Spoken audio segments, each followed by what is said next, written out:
Ezekiel chapter 4 and verse 16. Moreover, he said unto me, Son of man, behold, I will break the staff of bread in Jerusalem, and they shall eat bread by weight and with care, and they shall drink water by measure and with astonishment, that they may want bread and water, and be astonished one with another, and consume away for their iniquity. First and foremost, I want to give all praise, honor, and glory unto Yahweh, Bahashim, Yahweh Shai, Bahashim, Rechakwadash. Double honors to the elder apostles, the elder bishops, the elders of Great Millstone who rule very well, very beautifully.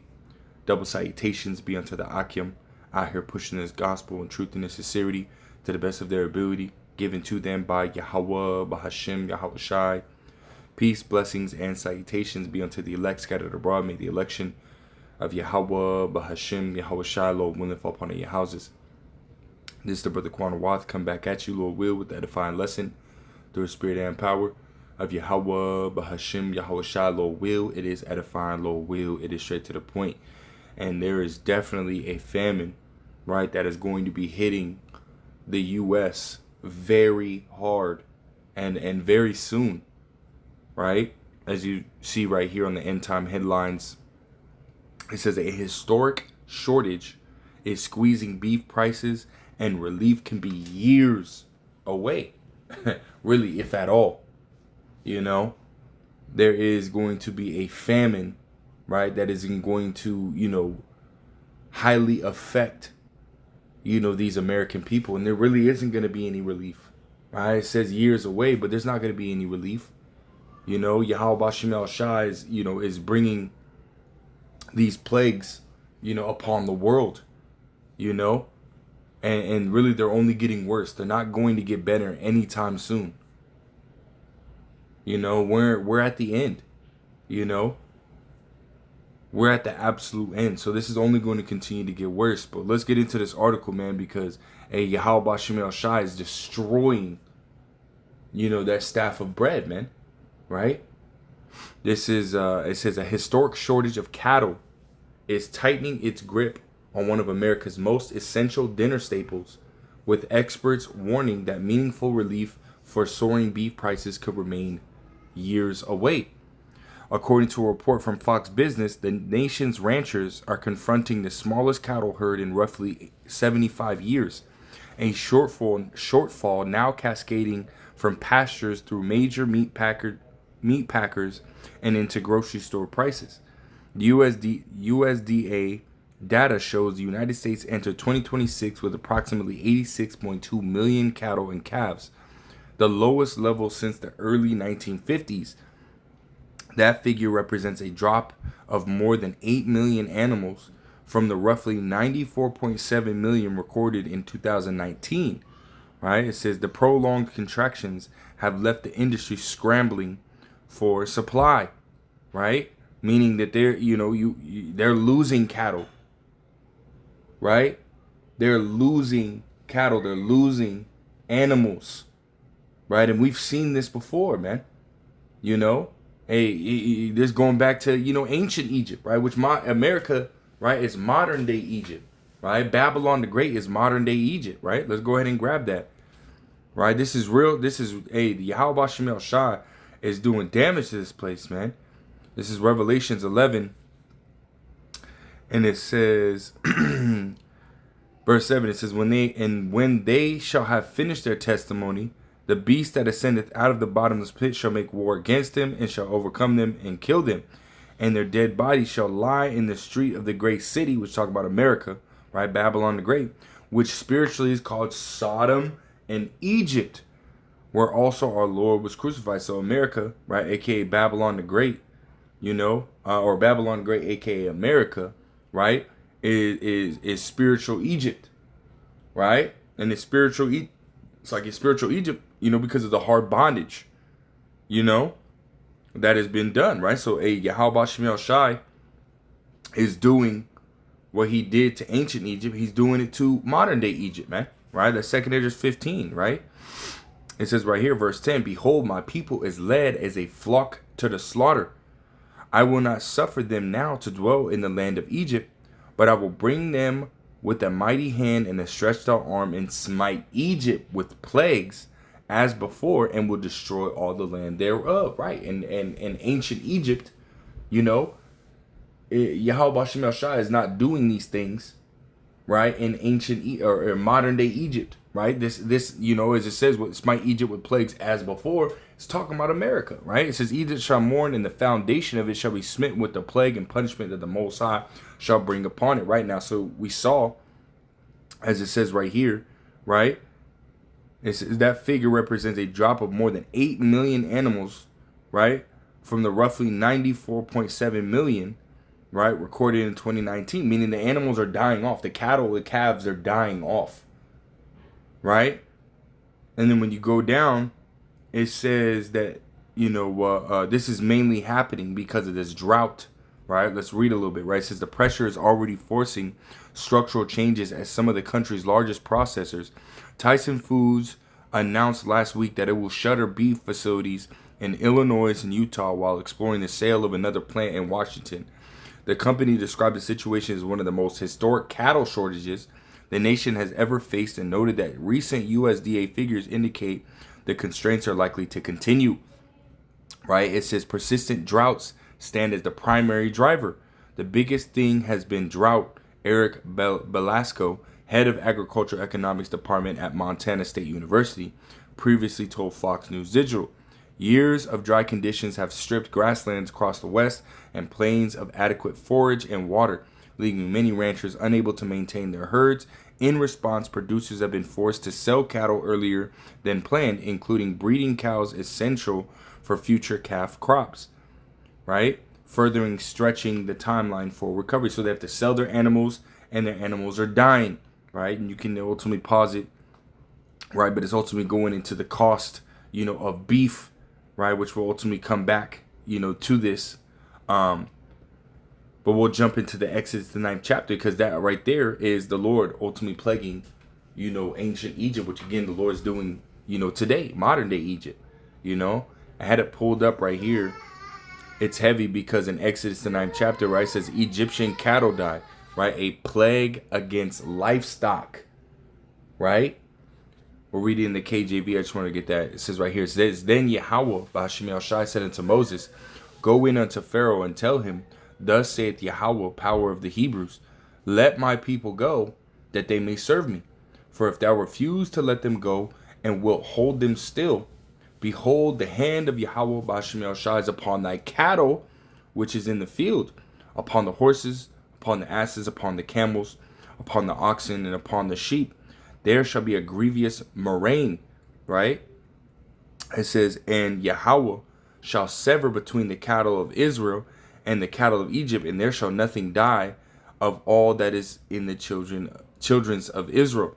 And Yahweh appointed a set time, saying, Tomorrow Yahweh shall do this thing in the land. And Yahweh did that thing on the morrow, and all the cattle of Egypt died. But of the cattle of the children of Israel died not one.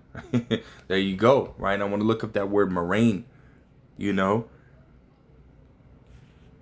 It says a deadly plague, right? It says a murrain, right? Strong's H1698. It says a pestilence, murrain, right? Pestilence, plague, right? Which this heat, right, that we're seeing now, hey, that's a plague, you know? It says destruction, death, right? Hence a plague, right? And this heat, again, this drought, right, has ultimately been plaguing, you know, America, right? We just read that, right? It says right here, in this right here, it says years of dry conditions have stripped grasslands across the West and plains of adequate forage and water, leaving many ranchers unable to maintain their herds. A plague of drought, right? In response, producers have been forced to sell cattle earlier than planned, including breeding cows, essential for future calf drops. Further stretching the timeline for recovery. So, Yahweh Bashem El Shai is destroying this place, man. Just as he did ancient Egypt, right? The Lord is doing the same things, right, to modern day Egypt, man. And we know that because over there in I think it's Indiana, right? You got 200 something thousand households without power, going dark, which is that, that last plague, and then what's happening over there, right? The people are saying that people are breaking into people's homes, trying to steal generators. People are trying to break into people's homes and, steal water, food, right? Because nothing's working over there, man. People are at gas stations for hours, right? Sitting at gas stations for hours just trying to, get gas. A Yahweh Shemi Shai is plaguing this place, man. Especially the food system. And this right here is ultimately going to cause, prices to further increase. Right? As you see, read right here, the last two paragraphs, it says those supply pressures have translated directly into higher costs for consumers. The retail value of choice beef climbed from about $8.51 per pound in August 2024 to $10.49 per pound in July 2026, a $2 increase, right? It said an increase of roughly 23%. Industry observers note that Americans have continued purchasing beef even as prices approach record territory, underscoring the depth of demand for the staple. Rebuilding the national herd will not happen quickly. It won't happen at all, right? It says cattle production cycles require multiple years of favorable conditions, retained breeding stock, and adequate pasture before significant new supply can reach the market. And with us being in a drought, there's not going to be any adequate supply or, pasture or whatever, man. This shit's done for, right? It says analysts and industry executives have indicated that substantial herd expansion and any lasting ease in prices are unlikely before 2028 or 2029 at the earliest, right? So we're talking about 2 years, 2.5 years. Right, that they're saying that when the things might look good, but again, it's not gonna happen. Right, we're at the end of this place, man. Right, Yahweh Shemel Shai is destroying this place. And a lot of people are gonna get caught in that, man. I want to touch on this as well because again, this goes into prices going up. This is another article. Right, both of these articles are from yesterday.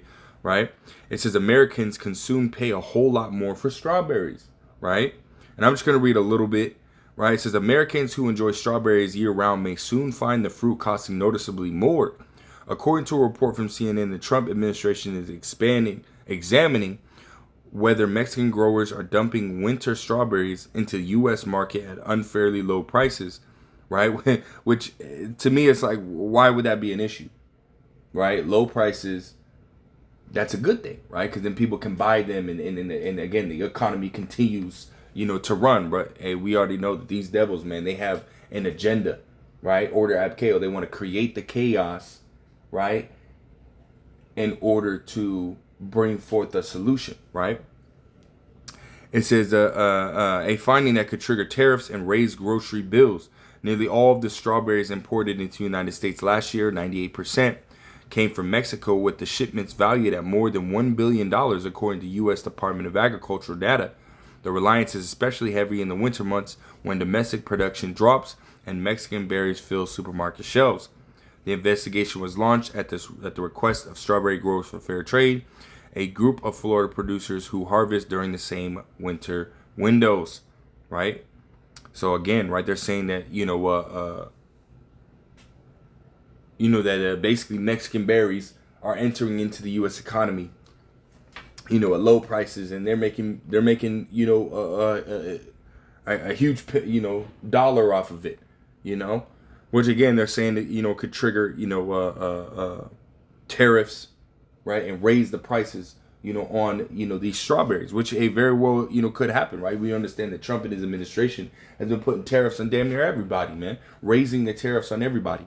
Right, so now at the same time, that we're having a drought, right? The Lord is plaguing America with this, this drought, this heat, right? This heat dome, you got these tariffs going up, man, which is gonna raise prices, right? It's only gonna make things worse, right, for everyone, So let's go ahead and jump into it.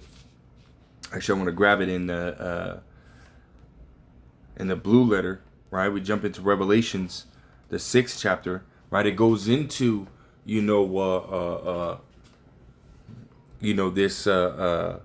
this famine, right? It says right here, it says third seal, right? Famine.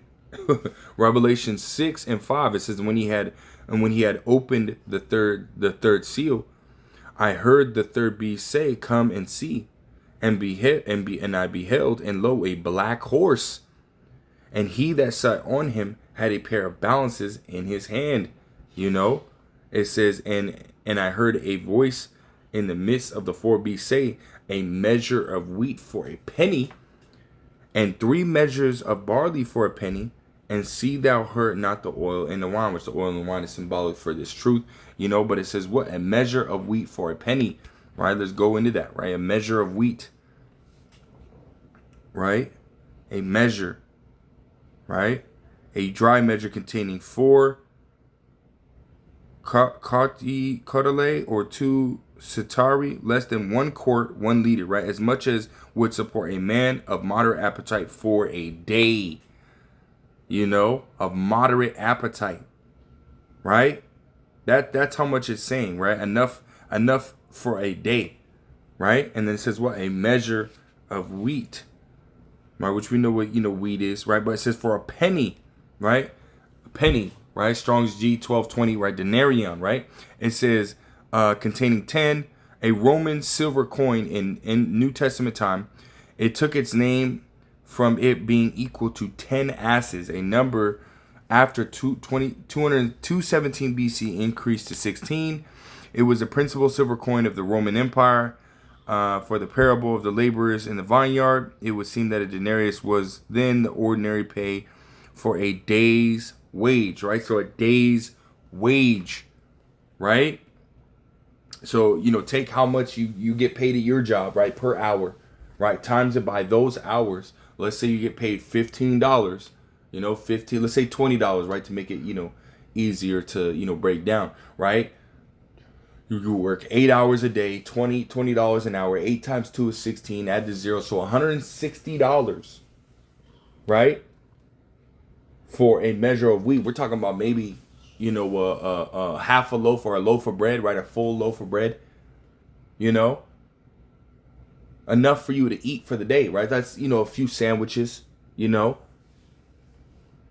but that's it, right? We're talking about that right there is hyperinflation, and this is what's ultimately going to, take hold, right? As this famine continues, to hit, right? As these tariffs continue to be placed, on, product and against these different countries, right? It's going to continue to, increase, as these countries continue to, backdoor the dollar, right, and use different currencies amongst themselves, right? Iran trying to get closer to, these BRICS nations, more and more countries stepping away from doing business with America, right? Which again is going to create, is going to devalue, the dollar, which then is going to make prices go up in itself, right? Let alone, a shortage, right? Let alone tariffs, right? All these things are basically, cooking up disaster, if you will, man.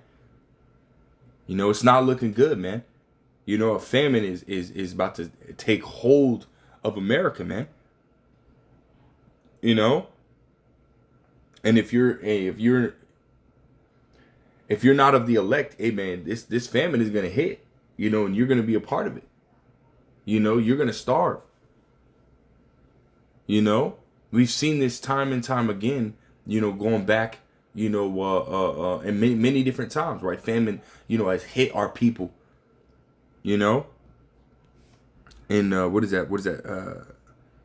Is that First King or Second Kings 6, roughly 24? Yeah, right here, right? The siege of Samaria, right? It says 2 Kings 6:24. It says, and it came to pass after this that Ben-Hadad, king of Syria, gathered all his host and went up and besieged Samaria. And there was a great famine in Samaria, and behold, they besieged it until an ass's head was sold for 80 pieces of silver. Right? When you go 80, right, it's basically times 20, if you will, right? 80, so 4 times 20, 80, right? 80 pieces of silver, right? When you look at the modern price for silver now, I think it's like, man, what is this? Like $70 now. You know, let's look it up. Let's see if we can look that up.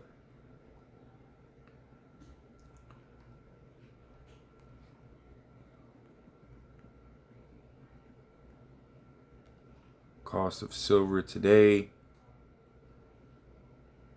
It says a live spot price of silver is approximately 63. Let's just say, yeah, 63 to 63.40 per troy ounce. Let's see if we can find one that's more accurate. 63.50, right? 63.53, right? This is live, right? So say 63.50, right? 63.50 times 80. Let's do that math. 63.50 times 80. $5,080 today is what that would be. That, ass's head would be worth, right? Verse 25, and there was a great famine in Samaria, and behold, they besieged it until an ass's head was sold for 80 pieces of silver, right? 80 pieces of silver, right? Today would be $5,080, right? As you see right there, $5,080. And you have to understand that there was almost no meat on a donkey's head, right? You got the tongue, the lips, the eyes, the skin. That's really about it, right? You got the brain inside and whatnot. But other than that, you ain't got shit. You know? It says what? It says in a fourth part of a cab of dove's dung, right? We know what dung is, right? It's poop, right? It says for 5 pieces of silver, right? So they're selling poop for 5 pieces of silver, right? 6 times 5 is 30. 5 times 5, 25. So $325. You know, let's do the proper math on that, right? Or times 5. $317, right? $318, right? For some bird crap, man. That's hyperinflation. And that's famine. Right? This is what's about to take hold of America, man. You know, this ain't a joke. This is what Yahweh Bashim Yal Shah had stated, right? Through his men, through his prophets, right? Starting with the elder apostles on down, right? It's something we've been telling y'all that was going to ultimately hit America. And see, now we're starting to really to see it, take life, man. You know? It says what? It says, and as the king of Israel was passing by upon the wall, there cried a woman unto him, saying, help, my lord, O king. And he said, if the Lord do not help thee, whence shall I help thee? Out of the barn floor, out of the winepress? And the king said unto her, what aileth thee? And she answered, this woman said unto me, give thy son that we may eat him today, and we will eat my son tomorrow. So we boiled my son and did eat him. And I said unto her on the next day, give thy son that we may eat him. And she hath hid her son. And it came to pass when the king heard the words of the woman, that he rent his clothes, and he passed by upon the wall. And the people looked, and behold, he had sackcloth within upon his flesh. So this right here, because of a famine, right, eventually it led to what? Cannibalism. You know? It led to cannibalism. Now, this isn't going to, ultimately hit, quickly, right? Again, we still have supplies on the shelves, right? It's not going to get to that point just yet, but hey, that right there is coming, is down the line. You know, what we do see about to happen, what we do see, about to take place is the breaking and entering. You know, people are losing their jobs, prices are skyrocketing. You know, 2 Ezra the 15th chapter is gonna hit soon, very soon, right? 2 Ezra 15, we'll start at verse 16. It says, for there shall be sedition among men, and invading one another. They shall not regard their kings nor princes, in the course of their actions shall stand in their power. And we see, that sort of happening, over there in Indiana, when these lights go off, right? When it's pitch black, when because at the same time, we understand that there's been an attack on the 911 system here in America. You know, which that could be, you know, a false flag, right? Esau could be, you know, messing with the system, you know, himself, and ultimately blaming, you know, Iranians and whatnot, you know, for this cyber attack. And, you know, we understand that Esau, he's the devil, man. You know, he's very, you know, deceptive. You know, he does shit and then blames it on others, you know, whatnot. But that's neither here nor there, right? We understand that it's still taking place, and we understand that it's still going to happen, right? Eventually, the grid is going to go down, right? You got all these data centers going up, stress on the grid, you know, and you got these cyber attacks happening, right? What do they call those? Emergency response, right? Their system is being tampered with. Again, 911. You know, when all that is in play, these people, they're not giving a fuck. They want to eat, they want to drink, they want to be able to, you know, again, have the basic necessities. And with people, again, over 105 million Americans, you know, are jobless. Right? That's one third of America that has no job. And again, more and more jobs are being removed, you know, from, you know, from the system, from, you know, again, you know, from America. Companies are letting people go, firing people, shutting down shop. You know? So what do you think's gonna happen, man? Right? These people are gonna want to survive. You know? So they're not gonna give a fuck, right? It's verse 17. A man shall desire to go into a city and shall not be able. Right? Because not only are you gonna have, you know, these people breaking into homes and stores and whatnot, you're not gonna want to be around that shit, man. Because somebody could rob you. Somebody could, you know, take what you got, right? And then, right, you're gonna have roadblocks, right? You're gonna have, you know, these curfews being set up. You're gonna have, you know, military that's gonna come in, you know, which we believe, hey, this whole merging, right, of the small hat and American military. Hey, the small hats, you know, they could be the ones that come over here, you know, and set up these roadblocks and curfews, and, you know, we don't know, right? We you know, we don't necessarily know exactly how it's going to play out. Scriptures say we know in part, we prophesy in part, right? At this point, it's you know, it's speculation, right? But that very well could happen, man. You know, that very well could happen. We're already seeing, you know, them small hats, right, getting into fights with Americans and so on and so forth. You know, which that's, you know, again, that could all be just, you know, planned out, you know. But nonetheless, right, this is what's going to happen. This is what's going to take place, right? Verse 16 says, because of their pride, the city shall be troubled, the house shall be destroyed, and men shall be afraid, right? Because that's going to be what? The time of trouble, right? When everything starts to get real worse, man, and people are, you know, are in dire straits, right? That's when Jacob's trouble is going to hit. That's when the, you know, the peak of Jacob's trouble is going to hit, and you people are going to know it. Right, you're gonna know. Right, the elder Apostle Har even said it, man. You're gonna know you're in. You know that we're in Jacob's trouble. You're gonna know, and we know now, right? But we're at the beginning stages of it, man. It's gonna only continue to get worse. You know, and here's the point, verse 19. It says, "A man shall have no pity upon his neighbor, but shall destroy their houses with the sword and spoil their goods because of the lack of bread and for great tribulation." Because there's not gonna be no food. There's not gonna be no water.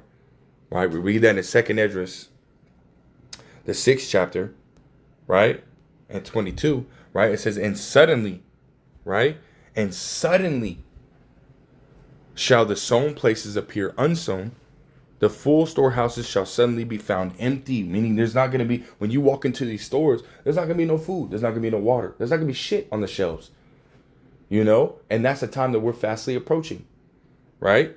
It says, and the trumpet shall give a sound, which when every man heareth, they shall be suddenly afraid. And at that time shall friends fight one another against, shall fight one against another like enemies, and the earth shall stand in fear with those that dwell therein. The springs of the fountain shall stand still, and in 3 hours they shall not run. Meaning no food, no water. Period. Right? And when this ultimately takes place, when this happens, you're going to be, you know, it's going to be like World War Z. People ransacking that, you know, that store, cops ransacking it too, right? It's gonna be every man for himself at that point, man. right? And this right here, after this happens and this takes place and this kind of settles in, then what's going to happen? Then cannibalism is going to take place. Because then there's not going to be no food, no water. You're going to go from house to house to house that's already been ransacked and try to find scraps. It's going to be like the movie The Road, right? Where you go into these different homes and they have there's no food, there's no water. Everything's already been ran through. Everything's already been, snatched up, And then what happened? That dude ran into that house, with a whole bunch of people in the basement. And then those who were running the house were eating the people in the basement. Right? Cannibalism. That's what's gonna happen. That's what's gonna take hold. As the scripture said, there's nothing new under the sun. That which hath been is that which shall be. That's Ecclesiastes 1:9. These are the times we're fastly approaching, man. And in order for you to be, to be exempt from that judgment, what are you to do? To return to Yahweh Bashim El Shah, to take heed to this word. As it says in Isaiah 33:6, wisdom and knowledge shall be the stability of thy times and the strength of salvation, man. So you having this wisdom, knowledge, and understanding will ultimately open up that door for that protection from on high, so that way you don't have to see, starvation, right? Because we understand that the elect of the nation of Israel, when all this starts to happen, the Lord's going to take care of his elect, right? That's Wisdom of Solomon, the 3rd chapter, right? Let's go to it. Wisdom of Solomon 3:9, right? So as here, it says, they that put their trust in him, right? In who? In Yahweh, Ba'ashim Yahushai, right? The Heavenly Father Yahweh, and his only beloved begotten Son, Yahushai, right? Shall understand the truth, and such as be faithful in love shall abide with him. For grace and mercy is to his saints, and he hath care for his elect, right? So he gonna make sure that the elect are taken care of in these times, Let's go to Isaiah, the 65th chapter, right? Iconic chapter when dealing with this, when dealing with famine, right? It's Isaiah 65 verse 12. It says, therefore will I number you to the sword. And he's talking about the 2/3 of the nation of Israel, really the wicked in general, right? Which we know the wicked are Esau, Edom, right? The nation of Esau, Edom, the son of perdition, right? But even 2/3 of our people right here in America, right, are follow the wicked, therefore making them the wicked, therefore making them wicked, right? The wicked is Esau, Edom, but our people are wicked as well, right? The so-called blacks, Hispanics, and Native Americans outside the elect, right, are wicked, man. And they're going to have to receive the same judgment as this devil, right? Starving, right?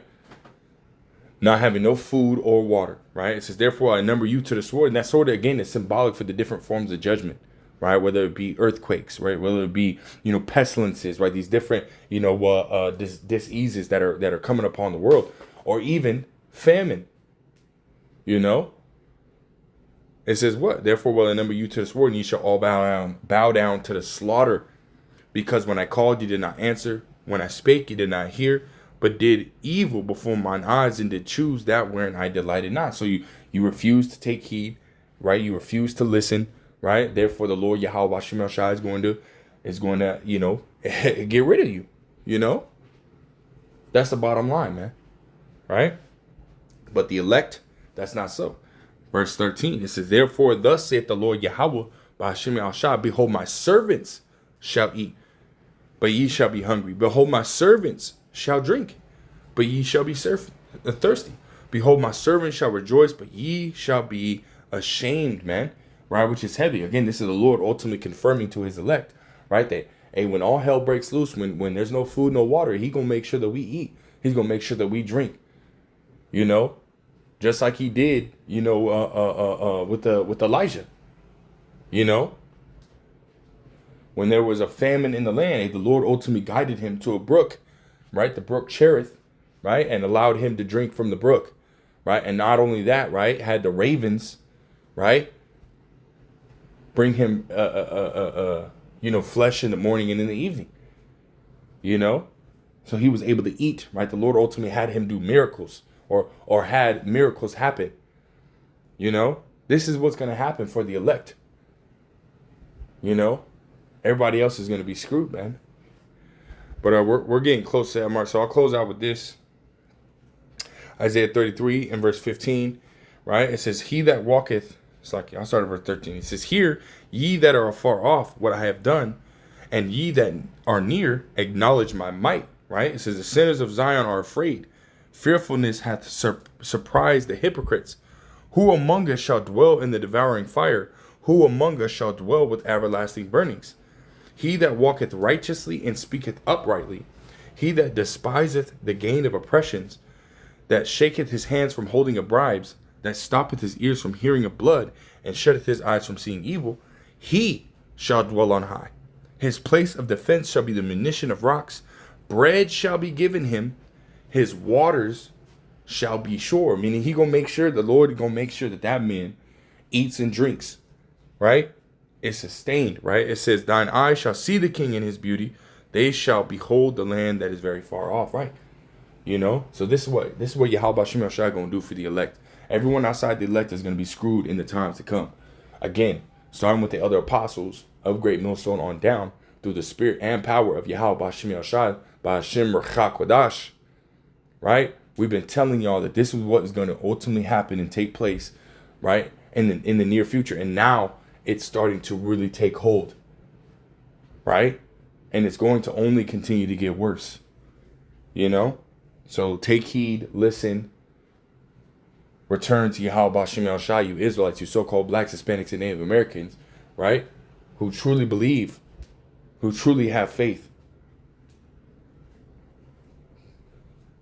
So with that, I want to give all praise, honor, and glory unto Yahweh, B'Hashem, Yahweh Shai, B'Hashem, Rechak Kodash. Double honor to the elder apostles, the elder bishops, the elders of Great Millstone. Till next time, I say shalom.